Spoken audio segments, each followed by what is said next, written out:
அது வந்து ஒரு கண்ணாடி. அந்த நிகழ்ச்சி பரிதாபங்கள்ல சுதாகர் கோபி டீம் எடுத்திருக்கிறது கண்ணாடி. ஜாதி பெருமை பேசுபவர்கள், ஜாதி ஆணவ கொலையை ஆதரிப்பவர்கள், பெண்கள் ஜாதிக்கு அடிமையானவர்கள், இந்த குலப்பெருமையை பாதுகாப்பதற்காகவே பிறந்தவர்கள் அப்படின்னு இருக்கக்கூடிய எண்ணம் படைத்தவர்கள் அப்படியே பிரதிபலிக்குது.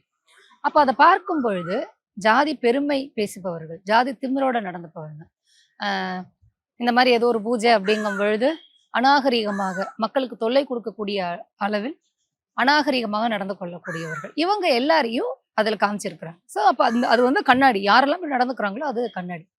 அப்போ அந்த நகைச்சுவை நிகழ்ச்சி மூலமாக ஒரு சமூக குற்றத்தை, சமூகத்துல இருக்கக்கூடிய குற்றவாளிகளை அவங்க வந்து எடுத்து சொல்றாங்க. அது வந்து ஒரு எப்படின்னா நகைச்சுவையாக இந்த சமூக பொறுப்பு எப்படி இருக்கணும், ஒரு பொது ஒழுக்கம் அப்படிங்கிறது எப்படி இருக்கணும் அப்படிங்கிறத எடுத்து காமிச்சிருக்கிறாங்க.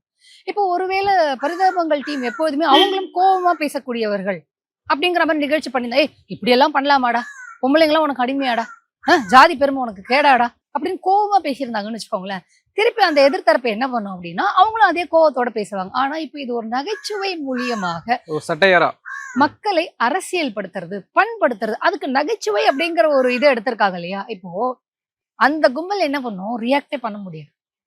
நீ என்ன பண்ணும், இப்போ அவங்க நகைச்சுவையா சொல்லியிருக்காங்க, அதுக்கு அவங்க எப்படி ரியாக்ட், நீ கோபமா பேசியிருந்தா அவங்க கோபமா பேசியிருப்பாங்க. பட் இவங்க அந்த நகைச்சுவை அப்படிங்கிறத ஒரு ஆயுதத்தை வந்து எடுத்திருக்கும் போது அந்த கும்பல் வந்து திருடனுக்கு தேல் கொட்டின மாதிரி தான் உட்காந்துக்கிட்டு இருக்கும். அப்போ இது ரொம்ப எளிமையா சாமானியர்களுக்கும் புரியும் வகையில இந்திய நாட்டுல இருக்கக்கூடிய அந்த ஜாதி அப்படிங்கிற கொடுமை இருக்கு இல்லையா, அதை வந்து போற போக்குல எளிய மக்களுக்கும், ரொம்ப பிஸியாக வாழ்வாதாரத்துக்காக ஓடிட்டு இருக்க மக்களுக்கும் புரியும் வகையில எளிமையா சொல்லியிருக்கிறாங்க. அப்போ ஒருவேளை இந்த ஜாதி திமிரோட நடந்துக்கக்கூடியவங்க, பெண்களை அடிமையா பார்க்கக்கூடியவங்க, காலம் காலமாக அவங்களுக்கு வந்து அவர்களுடைய ஜாதி தலைவர்கள் அந்த சிந்தனையை ஊட்டி இருக்கலாம், அவங்களுக்கு அதை தாண்டி சிந்திக்கக்கூடிய சூழலை ஏற்படாமல் இருந்திருக்கலாம். அப்படிப்பட்ட கும்பல் பரிதாபங்களுடைய இந்த வீடியோவை பார்த்து, நம்ம இவ்வளவு நாள் இப்படி ஒரு தப்பான எண்ணத்துல இருந்துட்டோம்ல, இதெல்லாம் நம்மளுக்கு தெரியவே இல்லையே, இப்படியெல்லாம் நம்ம யோசிக்கவே இல்லையே, இது தப்புன்னே நம்மளுக்கு தெரியாம போயிருச்சேன்னு சொல்லிட்டு பார்த்து திருந்துவதற்கு அது ஒரு மிகப்பெரிய ஒரு ஒரு